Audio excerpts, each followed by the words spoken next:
What's up, everybody? We're in Stone County, Mississippi. We're in front of a property I've never been to before. It's Highway 15. Highway 15. We bought it from a probate type of sale. So we already got it basically sold. Second appraisal come in. You got to get a second appraiser when your value exceeds a certain limit, meaning you made a good rip on your flip. We bought it for under 100. Under 100.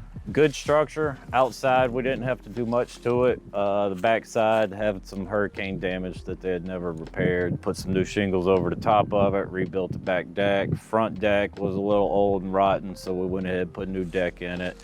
Inside was structurally sound, everything was there. The property was 6.8 acres that looked just like this when we bought it, so the only thing we had to do to it was do some mowing. We're in Mississippi. Do people in Mississippi like acreage? Everybody wants acreage. I mean, you don't want to be in a subdivision in a city where, or a state where your average city's, you know, under 40, 50,000 people. Why would you want to be playing football in your neighbor's yard? When you have acreage, when you're in a rural area, you know what my next question is going to be. Can you get USDA financing? USDA loves Mississippi. So the United States Department of Agriculture will give you a zero down loan to buy this house, to buy that house, to buy whatever house you want to buy in rural areas. So the USDA loan is like, if you're flipping properties, you can flip properties with the USDA loan. You got to go in there as an owner occupant, but zero down's a pretty good amount of money in. Right. I think the person who probably bought this bought it with USDA financing. I wouldn't see why you wouldn't. Best loan is VA, which our cameraman, thank you for your service, Nick. Will qualify after he gets his DD 214. And Nick, maybe you could buy one of these properties with him. The second best loan would be USDA financing if you're in a rural area. Do we put a new roof on this thing? Back roof, part of it. Part of it. Wow, replace it perfectly good, half of a good half roof. No point. Looks like we just pressure washed the outside of the house. That's it. Uh-oh, someone took the key. Might be an outside tour. Ooh, the old hide the key right where you need it to be. Right where your face is at. That's the one thing in Mississippi, we haven't had any criminal activity really, right? Not since John Clark Road. Right, we had a couple guys creep up on us there. Look at this. Oh, where did this wood come from, Brian? We own a sawmill. This came from your sawmill here? Yep.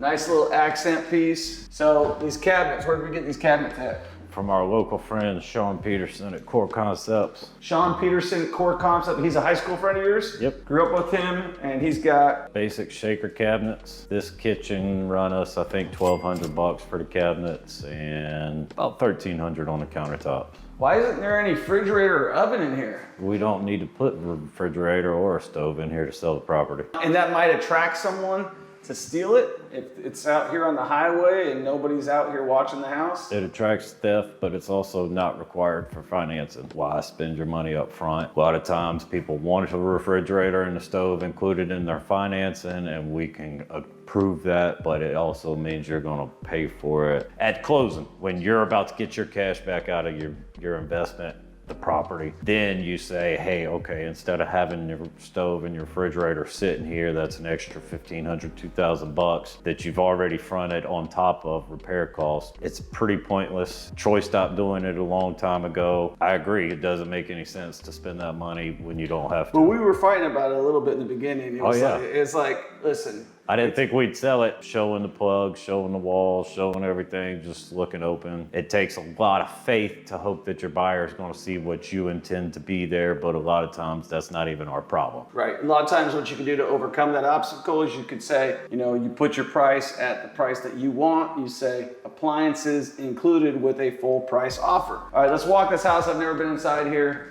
What do we got going on, bro? So we got laundry room in here. How much was this flooring? Flooring is our favorite, 99 cents. So you've got a large laundry room, almost 100 square foot, shelving down one side. Are these new windows? These are not windows that we had purchased. They come with the property. Are these new doors though? These are new doors, basic doors. Okay, so we've got a little laundry room here. This is a bedroom right here. Put some jewelry on these things. Standard pulls that go on cabinet. Yep. Just fashion them to this. No point in paying $20 for a knob when you could pay $9. How much is this fan? Fan was $49. $49 fan. Again, how much were these windows? These windows set us back nothing. Zero. We did have to replace some glass in them. This one actually did have new glass put in it. You can see this one's a little cleaner than that one. That was a $50 window repair versus labor, materials. So when I first started pushing that prerogative with you, what were you thinking? I hate leaving old windows. You That's hate it. ugly. Why fix all of this? Why make all of this look brand new? Leave these old dirty windows. Troy come back with some conference he went to was like, yeah, why am I changing out windows? It doesn't make sense. I'm not going to live in the house. I would want new windows. He would want new windows. Nick would want new windows if he moved in. We're not moving in. Right, so it's a negotiation. Can we put new windows in if we needed to? If somebody said, hey, I want to buy this property, but I need new windows? Correct. Instead of making the determination saying that they need new windows, are these windows perfectly functional and fine? Yep. So, living room out here. This is a high-end fan. We usually do at least one high-end fan. How much does this set us back? Set us back 120 bucks on your We gotta talk. high grade. Tile in here, tile throughout. This looks like this one was a Home Depot special. Home Depot special. How much? 200 bucks or less. It's a new toilet though, right? It is a new toilet. See? We put Under- the stuff in that counts. Brian always does nice closets, always puts a Good sturdy rods. good sturdy rod, nice shelving on the master. Usually we go a little bit nicer. This is not the master. Another nice bedroom, another nice fan, another old windows. Nice pad. How much was this carpet? Carpet run us right at 1,800 bucks for 4 bedrooms. Installed Installed too. with nice pad. Nice pad. It's the master. Into the master. This thing's on a well, right? This is on a well. So you're gonna notice this is a little discolored. That's just because this is on a well. So you got iron inside your well. Is this tile that we've had, or this is new stuff that you bought? Yeah, this is stuff we picked up. Home Depot? This is stuff we had. Basic flip, how long did this one take you to do? About 2 months. 2 months, that's because you're doing a bunch of other ones too, Yeah, right? we had several in process. What did we pay for this house? Under 100. What are we in contract for? We're we at said- 235, I think Yeah, is where we I ended think up. it Yeah, come we're down. at 235 on that one. Whatever we put into the rehab. Materials, labor, we were around 40,000 with all the costs. Question, pregunta. If it was on like 1 acre or less, how much do you think it would sell for? Still would only drop it to maybe around 200, just Yeah. because you can still push the market with over an acre. You're still selling spread out. You know, your kids can play, you can have football games, you're not running through somebody else's yard. You know, the 6.8 is beneficial. You get into larger tracts, you cut out some of the older people who are retiring who aren't going to want to manage so much land. So the 1 acre is really desirable just because it's space. They're not in a neighborhood, they're not having to deal with so much in and out traffic. 6.8 is more of a family, especially this house, 4 bedroom, 2 bath, it's spacious. 6.8 acres.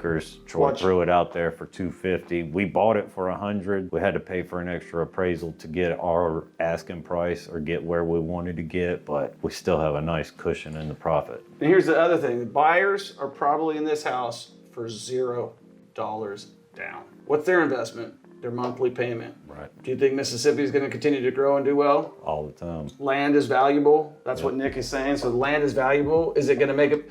If we split off that and kept a bunch of acres, is that going to do anything for us? It's not going to help us at all. Not going to help us. It's actually going to make this property more attractive and more sellable. Well, one more thing. So most of your buyers in your larger cities, you're looking at quicker turnaround times. They want to be where their labor market is. One thing that's been our focus here in Mississippi and Troy since he began with flipping here, get outside of where everyday flippers are going. Your guys that are at the courthouse, they're most likely trying to get a deal on a house in a subdivision. You're chasing everybody else's same dollar. What we find out here is that when this house hit the market, we saw it that first day, sent it to Troy, $100,000, looks good. Structures here, need some repairs on this. Our usual paint job, our usual floors, stick new doors in it. Looks like $1 million. Weren't into it for an arm and a leg, but we're also not in an area where there's 6 flippers running around in the neighborhood putting out a product that's probably similar. They're updating it. They're putting new jewelry, new hardware, new paint, new doors, but they're not here because there's nobody here. There's no other competitor. What we're doing is we're making the market. We just, early on, I kind of took it simple terms. I'm like, people in Mississippi, it's the #1 rural state in the entire country. Why don't we just buy properties with acreage? So we started doing that. I should have probably bought those when I first was buying rentals, when they were Right. cheap like that. But we started flipping with that formula. It worked pretty well, so we've continued to do that. In fact, the property that we're gonna go see right now is actually further north of where we're at right now. And that property we paid $39,000 for. Less than that. They were asking 35 on Under 40 grand. under 40, under 35. Under 40, so like I told Brian, I'm like, what's our holding cost? 40 grand. Plus nothing really, taxes and whatever else. So if we find a good deal like that, we'll sit on it because those deals don't come up often and you want to jump on them when they do. go fix the other properties, move on to the next thing. Another upgrade if you're out in Mississippi is what is called an outbuilding. Really doesn't matter what it looks like. You just want to have an outbuilding. Whoever's out here has got a yard to mow. He's going to want to put his tractor. He's going to want to put lawnmower. He's going to have an extra car, old car, or something that he's going to want to park inside. So this didn't cost us anything. It came with the property. We put a couple of pieces of metal on it to finish filling it out from the storm. But other than that, we didn't do anything to it. It comes with an orchard. She's got a pecan orchard. She had pears. She had scuppernines, kumquats, banana trees, orange trees. What else was there? Are we charging the buyer anything extra for that? We are not charging any extra. Free upgrades on fruit trees, free upgrades on outhouses, and guess what? You know how much the water bill costs for this particular buyer? Zero. Zero water, zero well. Do people in Mississippi like their private rights? Indeed. Indeed, right? Indeed. Somebody who's living in Mississippi might want to have their own water. You told me this story about your dad. He was pissed as hell when the county made him go off his well and go on their water system, right? Right. You're getting processed water versus here, nature's already cleaned the water. Pump's back there. As long as you keep the pump running, the earth's always going to have clean water. It's filtered. It's 400 feet underground, so you're getting essentially spring water fresh out of the ground. You could put some solar panels on the house. You could get power for free. This is essentially living off the grid if you really wanted to. The bottom line is USDA financing is going to let somebody stretch their budget to the max. We're right off the highway. How many cars you seen come by? None. How many do you have deer tracks right off of your back porch? We got deer tracks here? Yeah, 2 different deer. 20 feet out of your door. You're saying not only get free water, but you get free meat? What about food? Garden space right there. It's already started. You told me a long time ago when Y2K happened and nothing happened in Mississippi. Nothing. If the economy crashed, does anything happen in Mississippi? Not much is going to change unless y'all cut off our gas. What kind of a tree do we got right there? That's live oak. That's live oak. Is that live oak? That's All these are live oak? That's black walnut. This one? The second one. I don't know why they're growing like that here. Could just be the ground. It's not right for it, but that is our ideal tree. Ideally is your black walnut. I call them tree gold because some of the logs I've seen go for $50,000. But yeah, if you had a black walnut like that pine tree down there, where they're two together, one on the right there, it's $15,000 if you processed it. So if you're interested in a side hustle, check out our video on the lumber mill with this guy right here and realize that you can grow gold out of your yard. How long does something like that take to grow? Well, that's an old mangled up tree. This isn't the ideal ground for it to grow, but that one's probably 5 to 10 years old. If you get in the right soil that those black walnuts want to grow, a 50-year-old tree's probably going to bring you about $12,000 to $15,000 if you mill it up yourself. So you can make seedlings, you could plant these trees on your yard, right, and you could have a crop of them. So there's a lot of different ways if you're in a rural area, not just USDA financing are available to you, but there's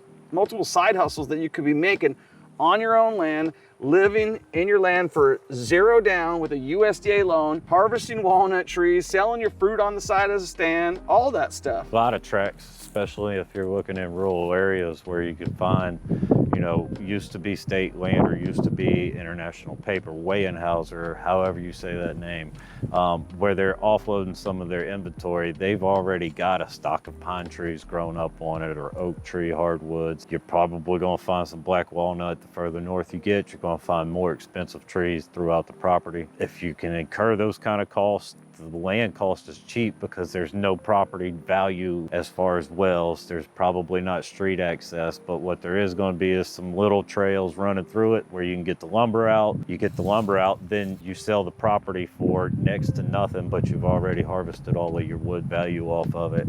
And then you look for a developer, somebody D.R. Horton who's looking to build in that area, just needs a large enough chunk of land. They could set up their own well system, develop all of their own setup. They're looking for something like that, but they don't want to deal with the trees. So there's a double value in things like that. Our first car, we've been out here for a half hour, and there's our second one. It must be family. Get started investing in real estate. Make sure you subscribe to our channel. Make sure you share this video with a friend, and make sure you get started investing in real estate. We'll catch you on the next one. Peace.